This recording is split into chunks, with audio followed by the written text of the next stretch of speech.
algunas palabras soeces o frases en doble sentido sin intención ofensiva. Desde este momento, comienza nuestra sesión de terapia de psicología radiofónica. Pónganse cómodos en el diván del quicio. Bienvenidos.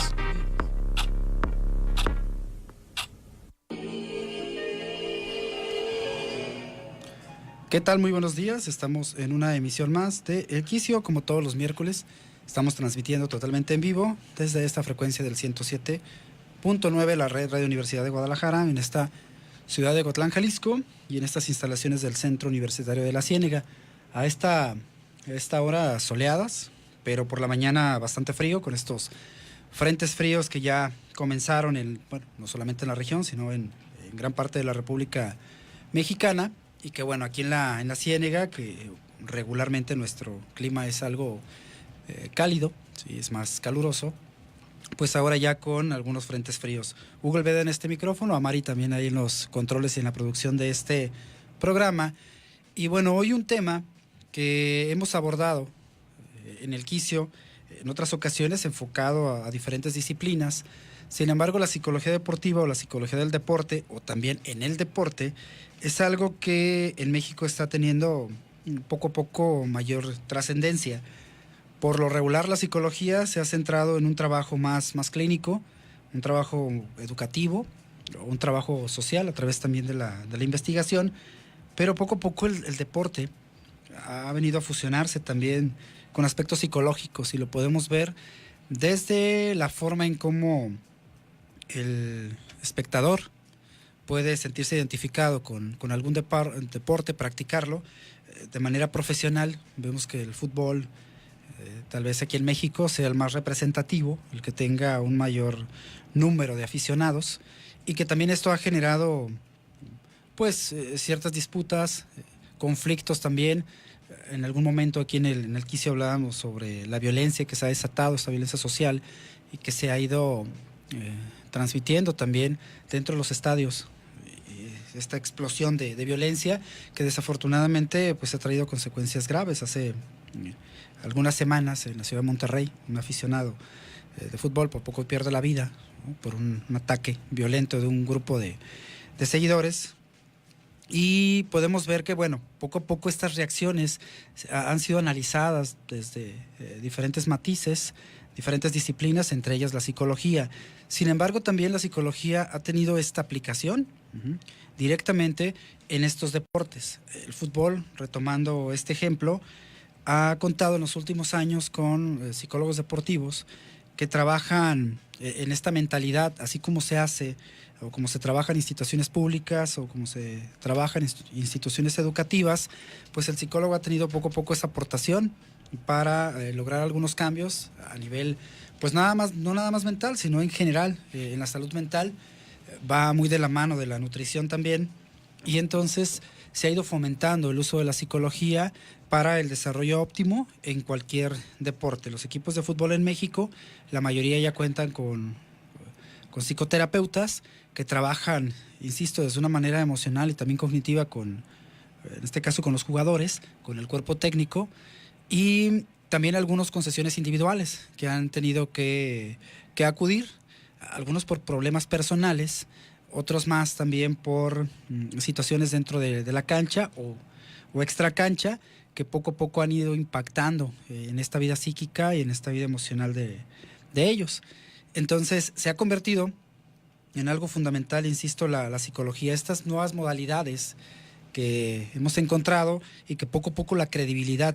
En un rato más, cuando llegue Oscar González, que también es aquí conductor del Quicio, él practica un deporte que en México es relativamente nuevo, que ya tiene bastante historia. Ya nos va a ir platicando Oscar, pero que aquí en México se ha empezado a implementar y que a nivel mundial comienza a tener un auge, sobre todo por este contenido histórico, y que es el combate medieval, que también es una representación, por supuesto, insisto, de esta historia de las luchas, sobre todo en Europa, que se daban y que ahora se han ido pues transmitiendo a estas nuevas generaciones, mostrándose como un deporte, pero retomando, insisto, toda esta vinculación histórica que está ahí como parte fundamental en la cultura también.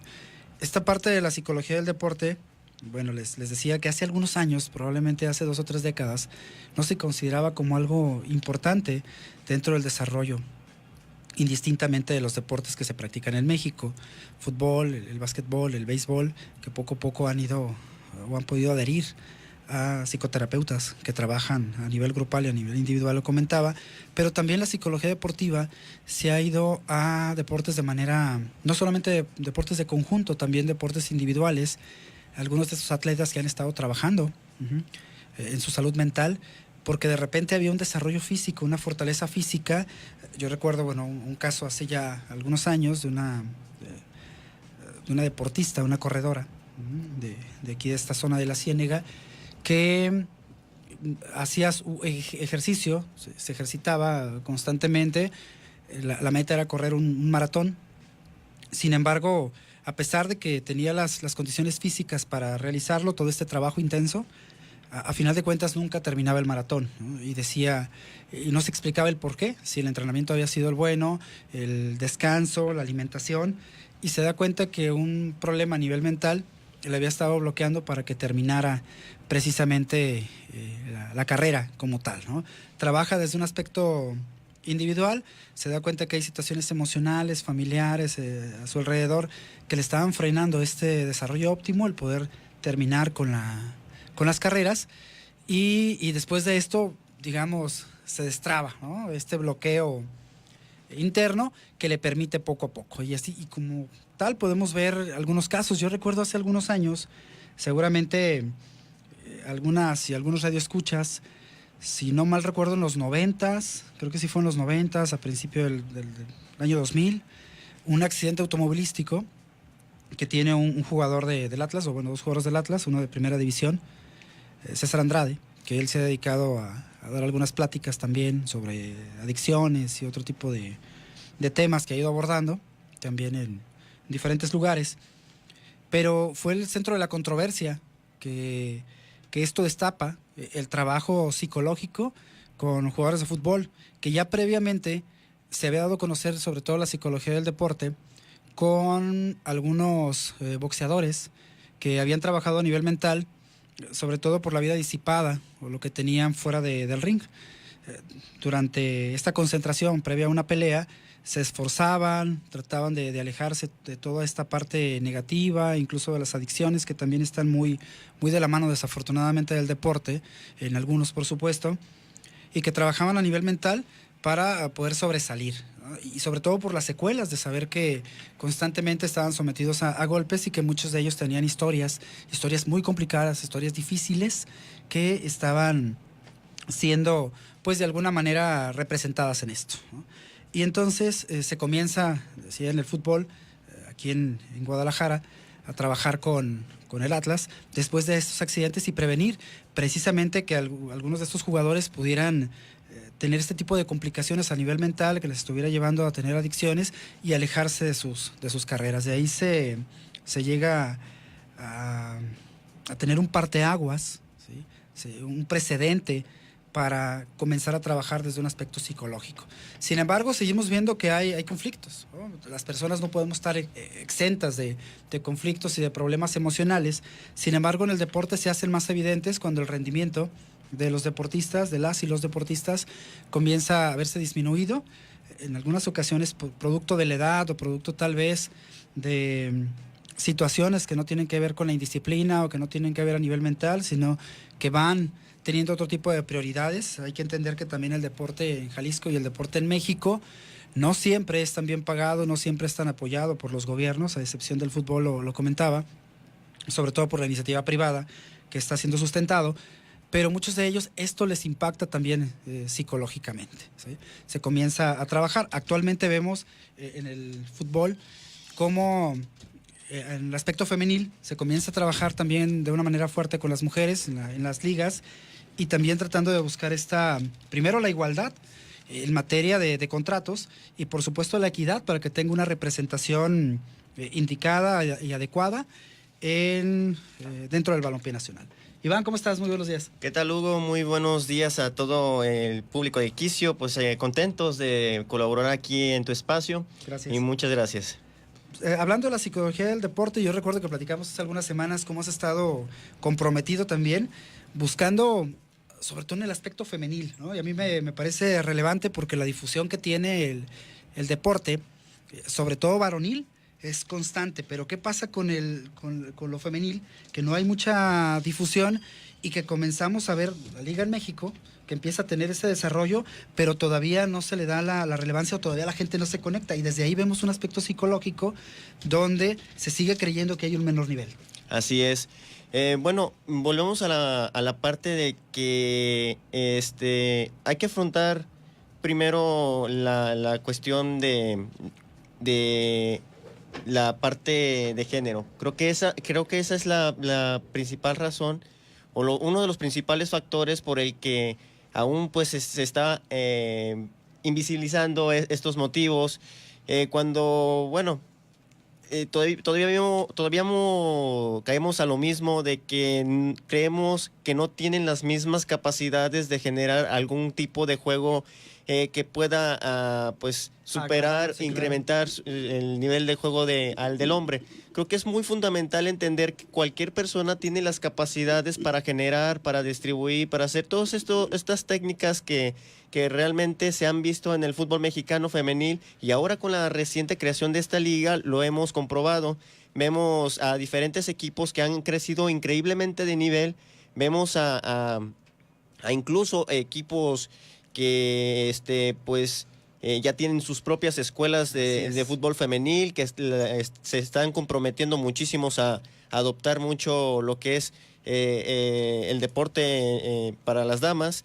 Entonces creo que es fundamental que los equipos sigan incrementando eso y sigan creyendo en sus proyectos.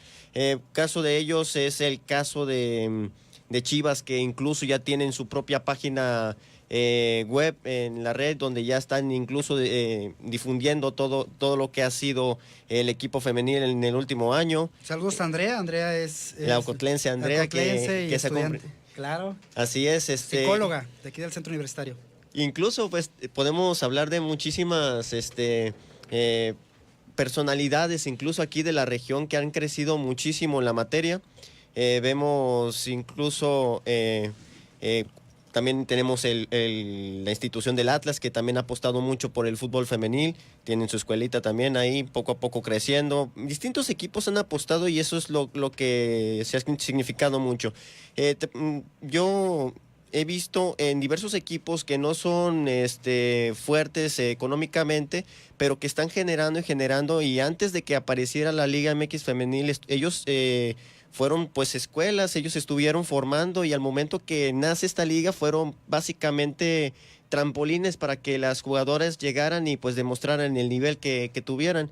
Entonces, esa es la primera parte. Creemos que las capacidades durante el tiempo han ido creciendo y la gente no ha querido voltear a verlos. Claro que lo saben, mas no han querido voltear a verlos porque sabemos de las capacidades que se han mostrado, y bueno, podemos mostrarlo también incluso con hechos, pues con logros, con títulos, con lo que podemos demostrar. Que esta parte que comentas, sobre todo de la profesionalización, que me parece que las mujeres comenzaron a trabajar también a nivel mental, desde ahí, ¿no? Desde el saberse profesionales cuando antes eran excluidas de esta liga. Norma González, ¿cómo estás? Muy buenos días. ¿Qué tal? Muy buenos días, Hugo. Pues aquí reincorporándome más bien al programa, y estaba así como a 2 segundos de reclamar la presencia de Oscar, porque bueno, nos dio aquí la iniciativa de un tema, porque ¿qué va a haber, Oscar? A ver, cuéntanos esto de lo medieval. ¿Qué tal? Buenos días a todos. Pues sí, fíjense que es algo relativamente nuevo y es algo muy interesante. Yo lo que les tiene toda su historia, ¿verdad? Detrás. Sí, toda una historia de cientos de años. La gente nos ha estado preguntando hoy por redes sociales, y decidí como darle este enfoque de psicología del deporte, porque es así como yo llevé la preparación de los muchachos física para el torneo que peleamos este fin de semana ahí en Aguascalientes. Un saludo a toda la banda de Aguascalientes. Y pues sí, es un deporte que surge hace aproximadamente 8 años, no, bueno, surge en Europa del Este y en Rusia. Ok.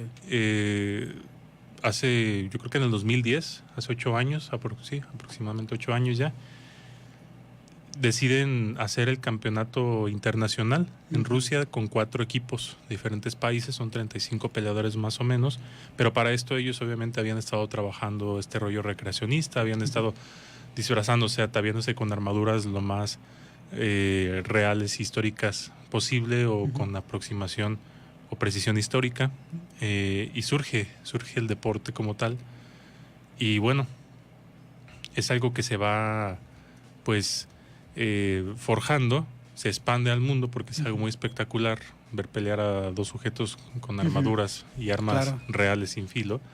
Y bueno, así es como surge la lucha medieval histórica, ¿no? En el mundo.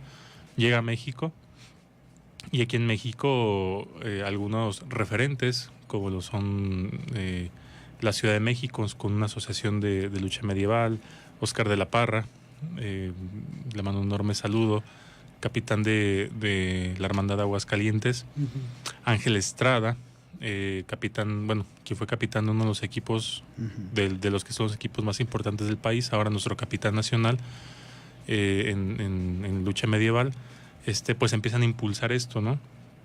Cada quien desde sus posibilidades lo ha empezado a impulsar, haciendo torneos, haciendo como le diría ahora sí que gestionando y promoviendo. Y bueno, es así como se empieza a dar a grandes rasgos pues aquí en el país.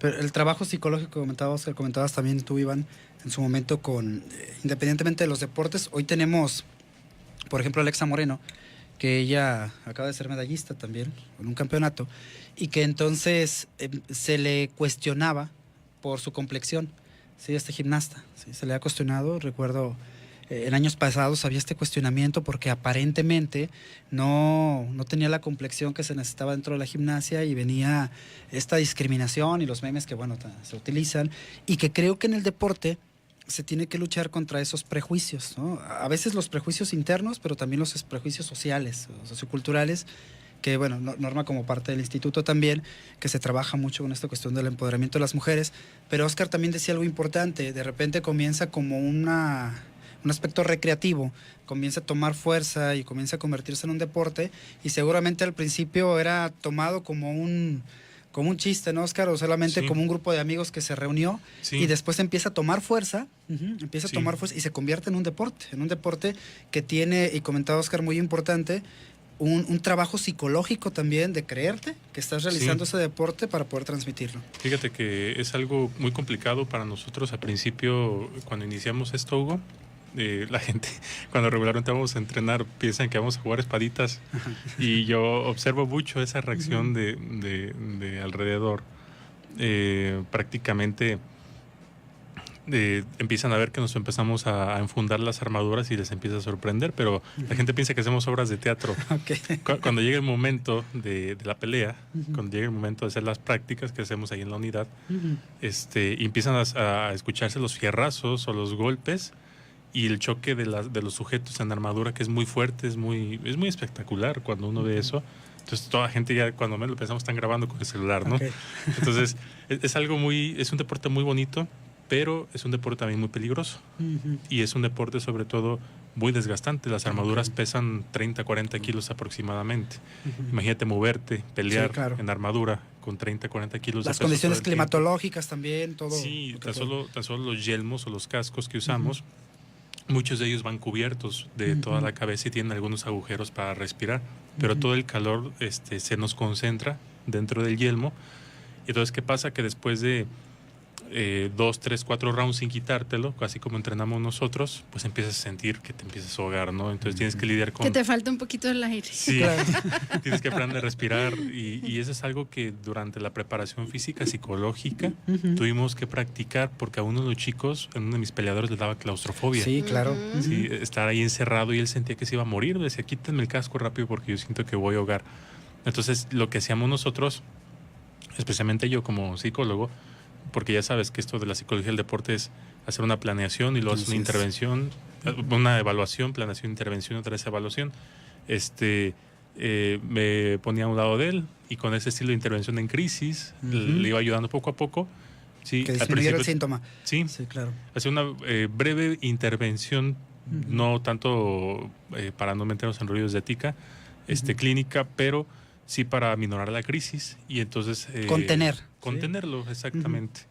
Entonces eso le ayudaba al chico a ir sobrellevándolo. Al principio le quitaba el casco lentamente, sí, poco a poco, para que se sintiera que estaba siendo rescatado, pero luego ya él se iba acostumbrando a que con esa lentitud de cualquier manera él tenía que entrenarse para respirar dentro de él, y así es como lo fuimos logrando. Fue un trabajo de menos a más, ¿no? Porque sí es muy complicado pelear un torneo con una horda de rounds, que te llega uno y luego a rato te llega el otro y luego a rato otra vez peleate el otro, y así estar aguantando todo el tiempo. Fíjate, y querido, esto para nuestros queridos radioescuchas, Oscar, Hugo y nuestro invitado, normalmente no relacionan tanto el deporte con la psicología, pero realmente está implícito. Así es. Yo creo que las Olimpiadas es el mejor escenario de ver todas estas cosas fantásticas que puede dar el cuerpo humano.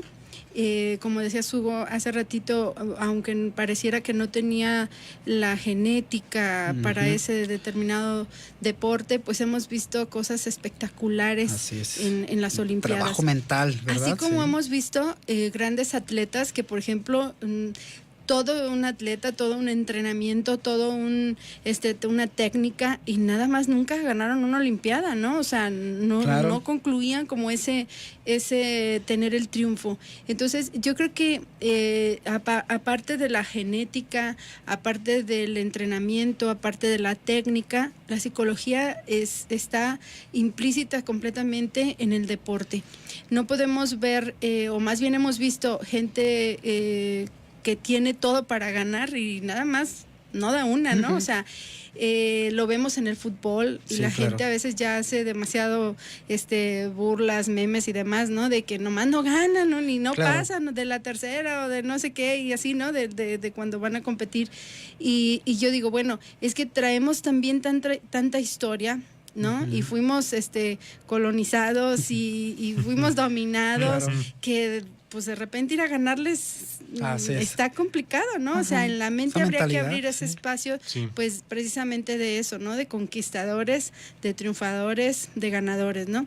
Sí, porque en el deporte se vale Así es, tienes que tener esa conquista. Hay una parte muy importante que señalabas, Norma, que era precisamente de que puedes hacer muy bueno, puedes hacer cosas fantásticas, pero si no te puedes manejar psicológicamente bien en la competitividad que estés, pues caes todavía pues en este círculo.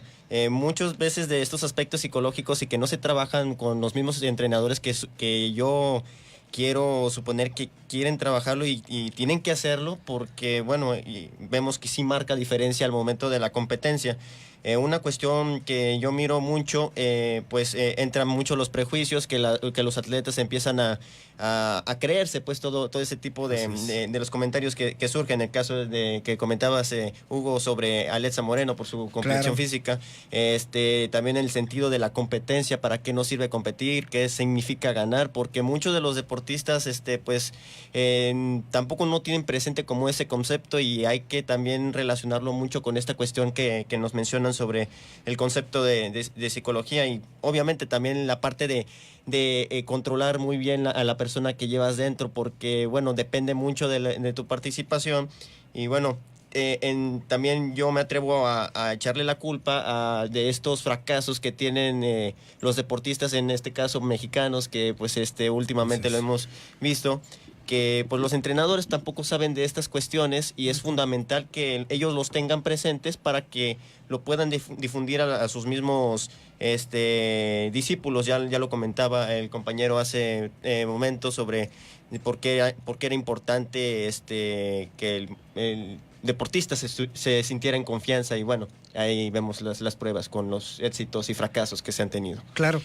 Perdón, Laura. Que si vemos, bueno, en los deportistas de alto rendimiento sí tienen su psicólogo, ¿verdad? A lo mejor no representa como el 100, 90, 80% de lo que va a ser lo que gane, porque ahí básicamente se enfocan en el entrenamiento, en la técnica y en todo esto, pero sí lleva un porcentaje de esto, ¿no? Del cómo su su psicólogo lo acompañe para ver tanto sus miedos como visualizar las cosas buenas, ¿no?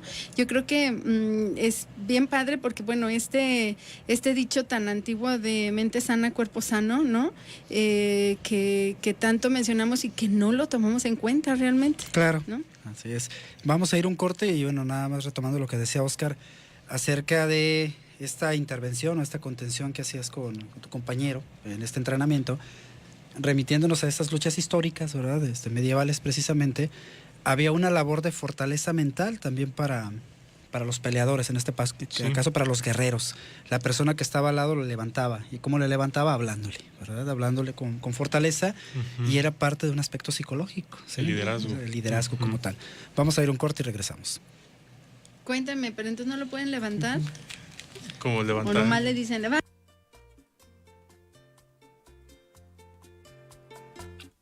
Estás escuchando El Quicio.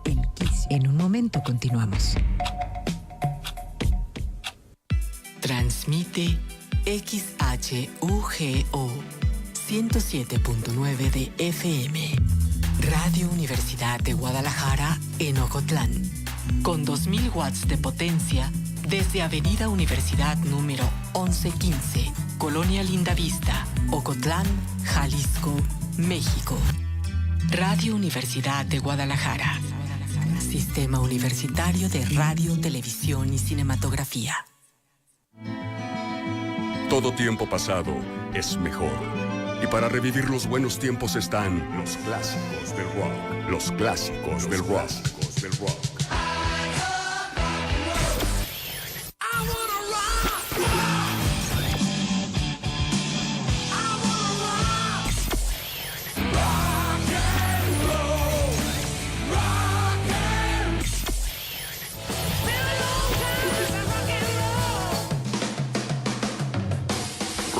De ayer, mañana.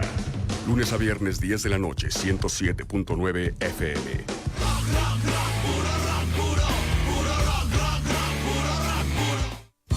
De hecho y de derecho. Bienvenidos, este es su programa De Hecho y de Derecho, que como usted sabe... Actualizaciones y asesorías jurídicas al final del cuadrante. Martes 10 de la mañana. Todos los martes a las 10 de la mañana. Radio Universidad de Guadalajara. Alejandro Ángeles Gamboa. Me diagnosticaron el 7 de enero del 2017. Cáncer. Llevo 1 año con 8 meses de tratamiento y estuve en el hospital 20 días, pero ya casi estoy curado. Sentí mucha felicidad. Tú sí puedes detectar el cáncer infantil a tiempo. Infórmate en www.gov.mx/salud. Secretaría de Salud. Gobierno de la República. Este programa es público ajeno a cualquier partido político. Queda prohibido el uso para fines distintos a los establecidos en el programa. Hay un canal en el occidente de México que no es común. Es una señal que se produce con el alma. Transmitimos nuestra señal por el aire para todos. Somos valientes e independientes, libres. Nos vemos en la tele, en la compu y en el cel. Hacemos programas con una perspectiva única, porque creemos que hay muchas cosas nuevas por descubrir. De lo que siempre has visto a lo extraordinario. Encontraste Canal 44, la señal de todos. Conoce tus derechos como audiencia de Canal 44, señal informativa y Radio UDG. Tenemos derecho a que a través de la programación se fomente en nosotros una cultura de prevención y cuidado de la salud. Si consideras que tu derecho ha sido vulnerado, la Defensoría de las Audiencias de esta universidad puede ayudarte. Escríbele al correo electrónico defensor.audiencias@udgtv.com. La Escuela Regional de Educación Media Superior de Ocotlán, EREMSO, te invita a formar parte de su comunidad estudiantil. Conoce nuestra oferta académica: Bachillerato General por Competencias, Bachillerato Tecnológico Agropecuario, Tecnólogo Profesional Químico Industrial, Bachillerato Tecnológico en Enfermería y Tecnólogo Profesional en Mecánica Industrial. Para más información, visita la página del Sistema de Educación Media Superior de la Universidad de Guadalajara, www.sems.udg.mx. Transmite Radio Universidad de Guadalajara. Este programa es clasificación B, apto para adolescentes mayores de 12 años. Puede contener violencia ocasional, algunas palabras soeces o frases en doble sentido sin intención ofensiva. Estamos de regreso. El Quicio. Colores de Jalisco. Estamos de regreso en el Quicio y bueno, estamos hablando sobre la psicología del deporte, hablando un poco de fútbol, hablamos de gimnasia y también de este combate medieval histórico que Óscar nos va a explicar todavía un poco más. Bueno, un saludo a Mictlán Arias Cervantes, también un abrazo para ti.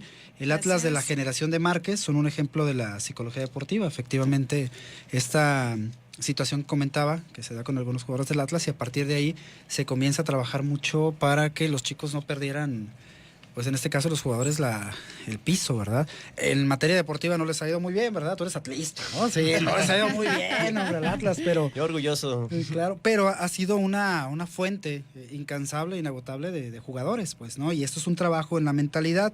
Y bueno, también a Dalia Godínez, muchas gracias por escucharnos y también a Angie García. Este trabajo que se ha dado desde lo deportivo, ¿no? Así es, muy interesante. De hecho, esta es una cuestión que trabajó mucho Ricardo Lavolpe en el momento de la generación, pero previamente también tuvo el trabajo de Bielsa cuando estuvo aquí en México y él se concentró mucho en trabajar con jóvenes.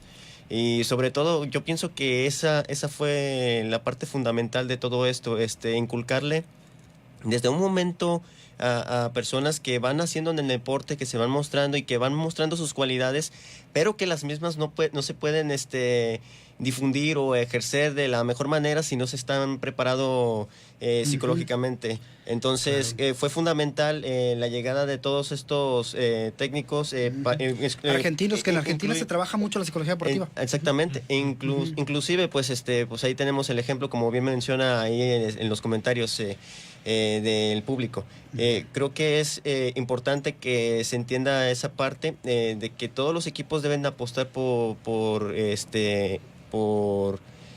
aportar ese cuestionamiento de que no van a trascender si no se tiene esa misma parte, que si no se tienen incluso la confianza en los mismos deportivos, va a ser muy difícil que pues puedan trascender. Creo que eso es fundamental también. La salud mental, ¿no? Y fíjate que ahorita que mencionas esto, hay dos tipos de baja autoestima, ¿no?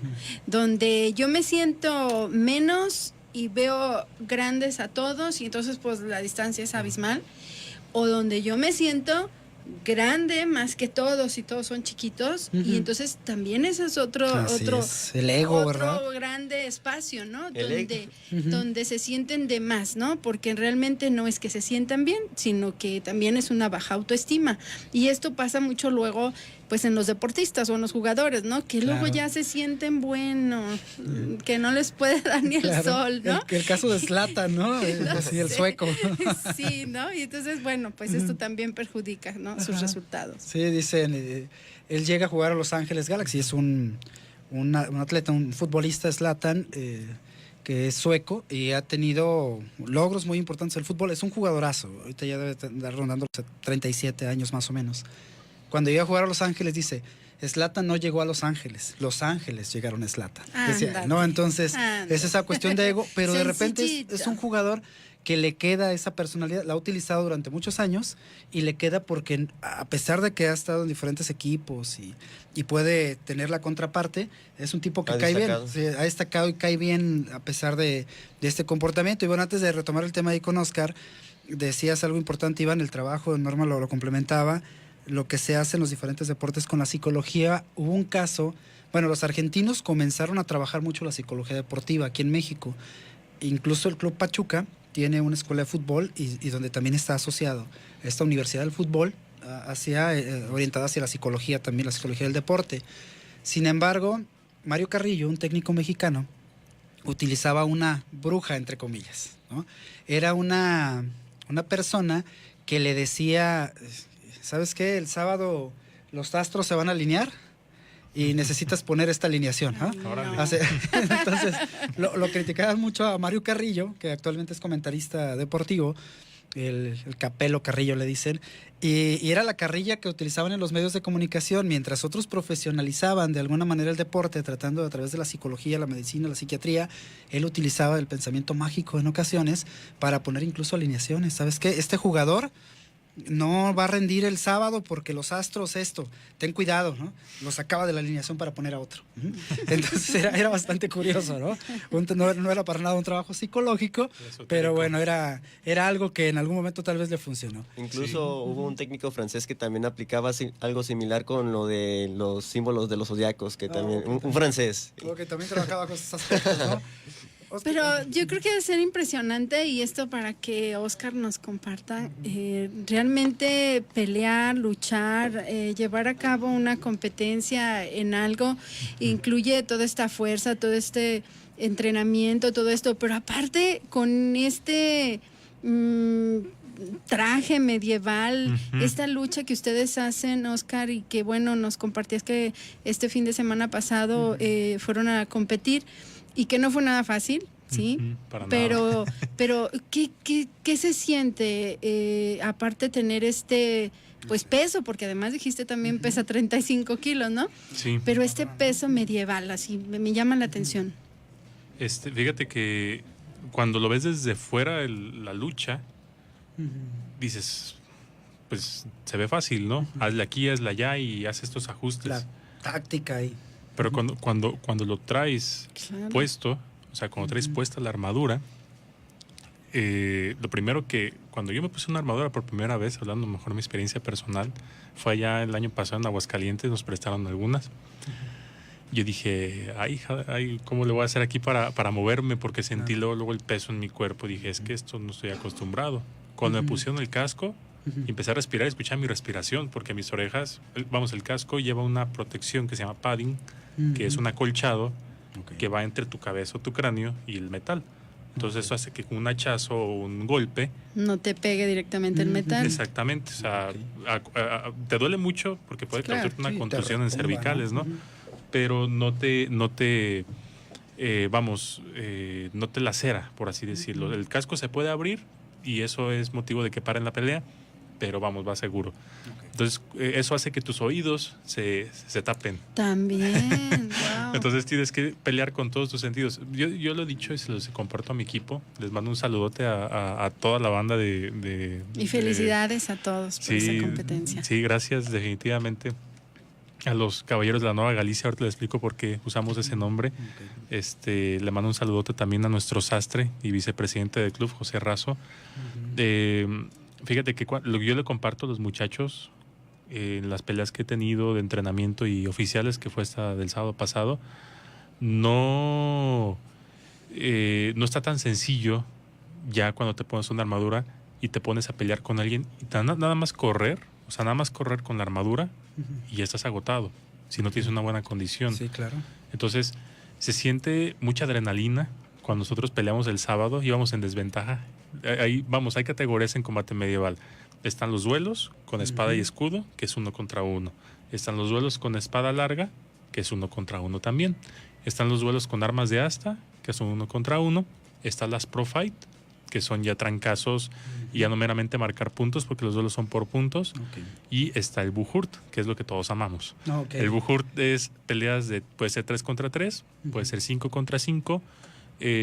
Ahorita, está cambiando el reglamento, se usaba creo que 12 contra 12 me parece, 21 contra 21, pero Batalla de Naciones, que es el campeonato del mundo y que es la federación que nos rige a nivel mundial, cambió las reglas y ahora van a ser, en vez de 21 contra 21, 30 contra 30. Y un campo de batalla ahí. Es un campo de batalla. Wow. Y en su 10ª edición, que va a ser en el siguiente año, cumplen 10 años de celebrar este torneo, van a ser las peleas de 150 contra 150. 150 caballeros armados contra 150, ¿no? Sí, va a ser revivir esa parte histórica. Sí. Definitivamente, sí. Claro. Entonces, solamente se daban en los barrios en los últimos años, ¿no? Sí, ahora son con armaduras y armas.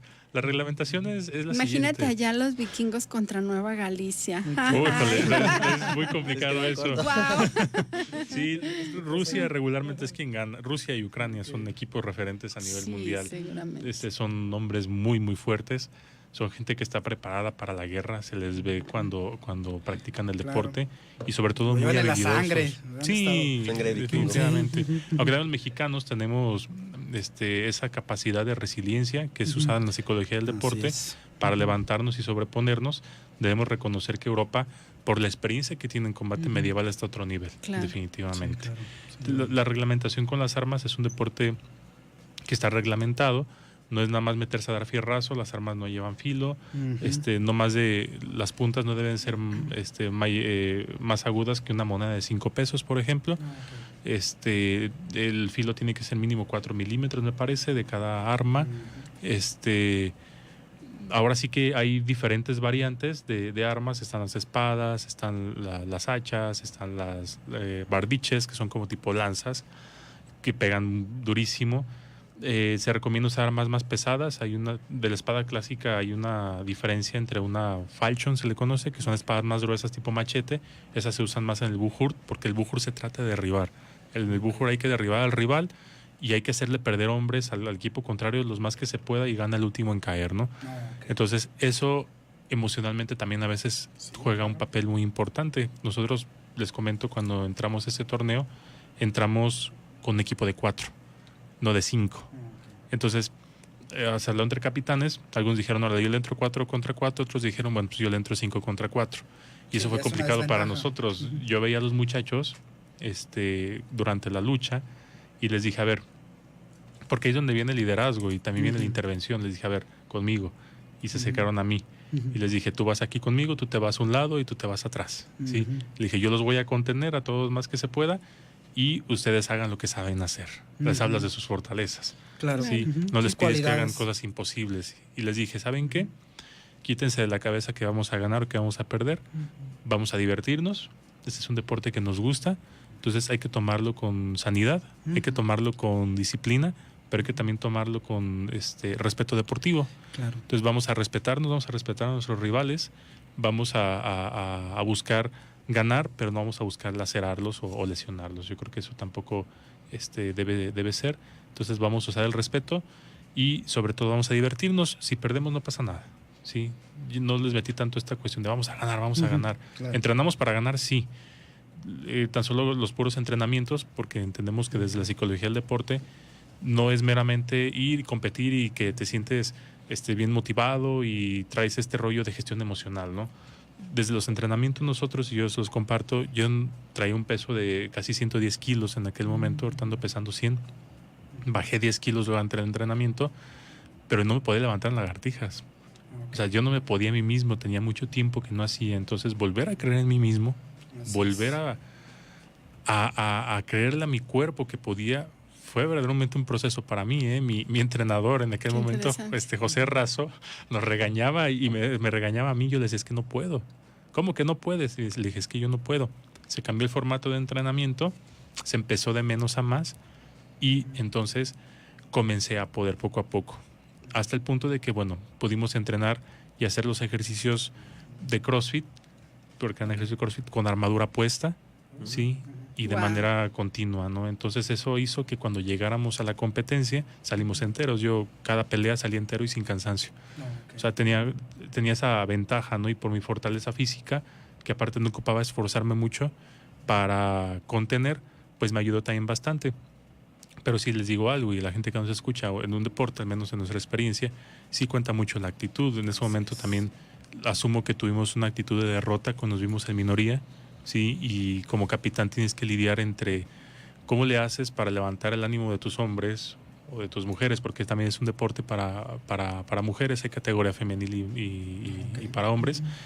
¿Cómo le haces para levantar el ánimo si te ves con fortalezas disminuidas ante el otro equipo, ¿no? Entonces es una serie de recursos, estrategia, táctica, creer en ti mismo, de estar consciente, y lo que decía Norma, que va muy ligado a la aceptación. Entonces yo les decía a los muchachos, vamos a aceptar, reconocer lo que sí podemos y lo que no podemos, no tiene caso que lo intentemos, no ahorita. ¿Por qué? Porque nos vamos a lesionar, ¿sí? Tenemos que ser muy conscientes, tenemos que ser muy realistas y no meternos a este rollo de neurótico, de fantasear y vamos a hacer esto. Lo hemos aprendido, lo vemos en televisión, lo vemos en el boxeo, la ciencia cómo nos ha avanzado, nos ha permitido crecer en el área del deporte. Yo lo aprendí mucho viendo los documentales de Juan Manuel Márquez en sus peleas contra Manny Pacquiao, como cuando contratan a otro preparador físico, usa una metodología totalmente distinta y lo lleva al triunfo prácticamente. Lo hace subir de peso, pero no le quita la velocidad. Entonces todo ese tipo de cosas uno los va aprendiendo y dice, órale. Y la Entonces, mentalidad de que había perdido varias peleas, a pesar de que sí, aparentemente las había ganado, ¿no? Sí, la resiliencia. Yo creo que levantarte de una derrota no es sencillo. Nosotros nos pasó, los chicos dijeron así como que ya perdimos. Les dije no.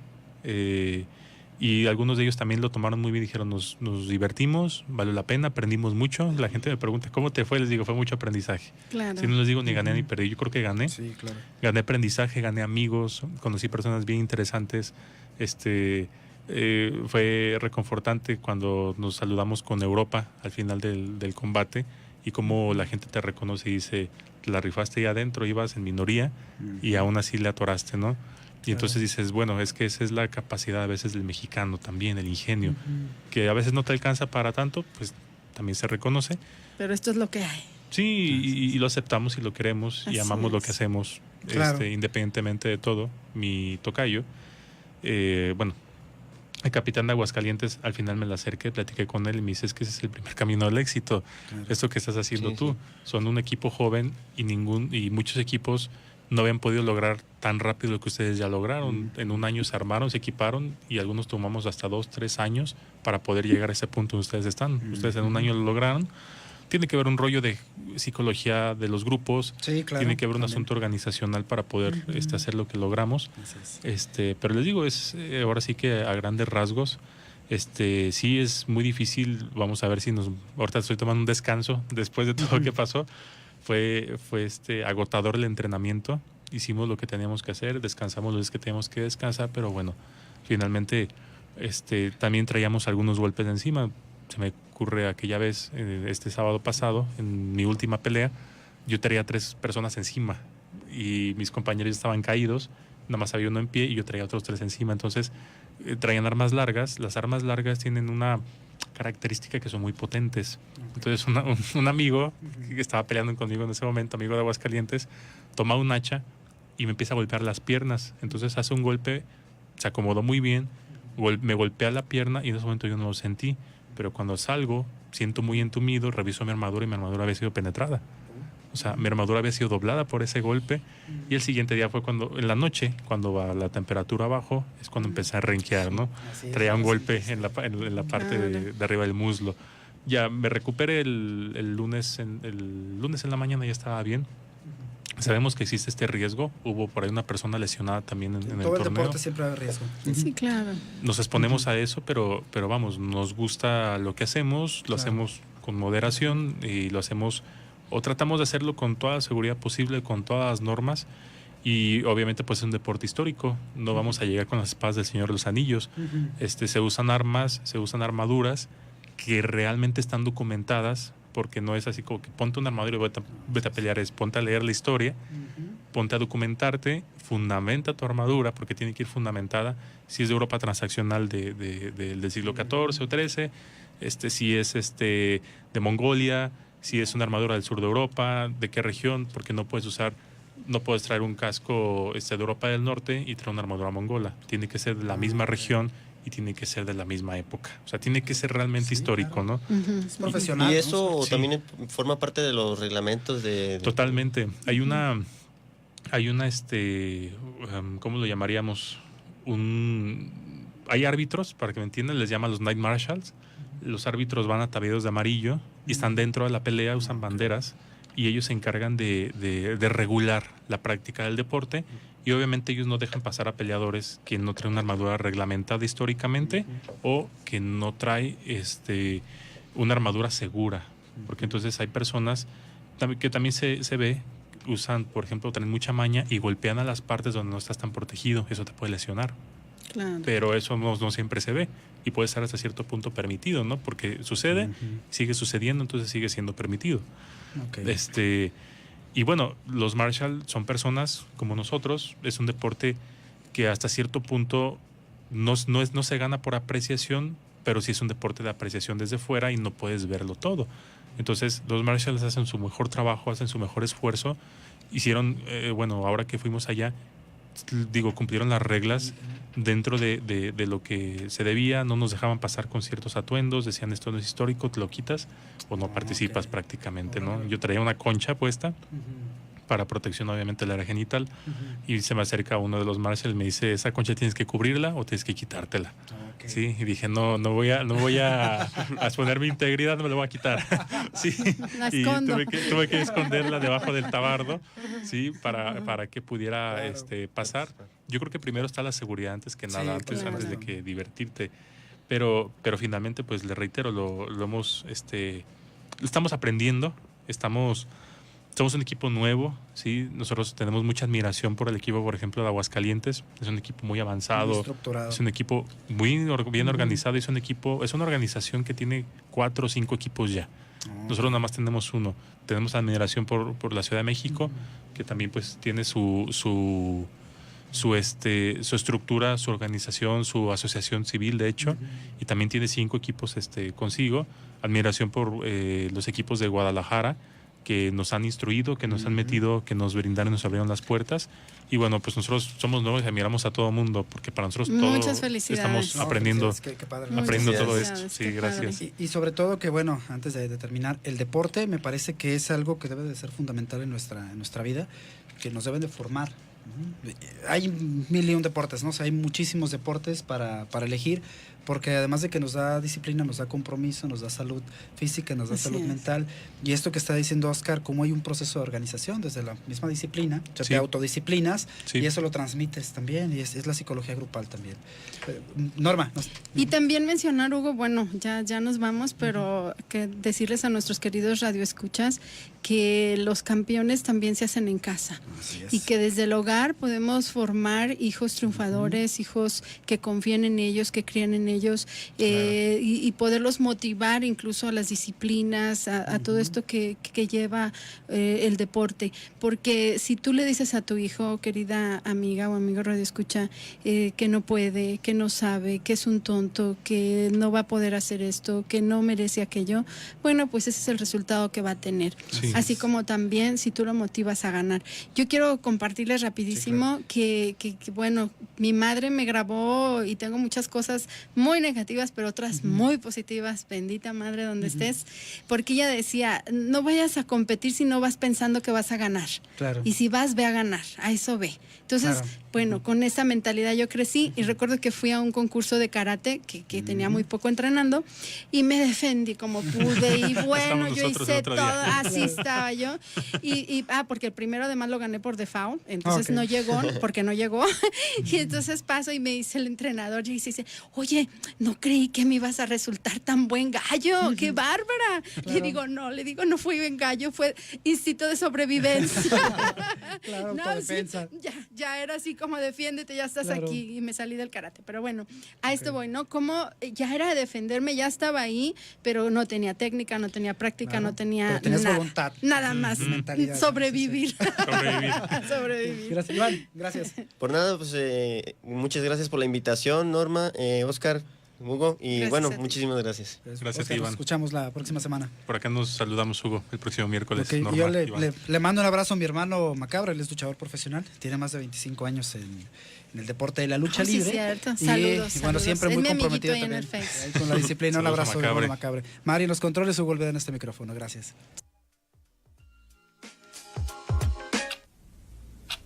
Esta sesión ha llegado a su fin.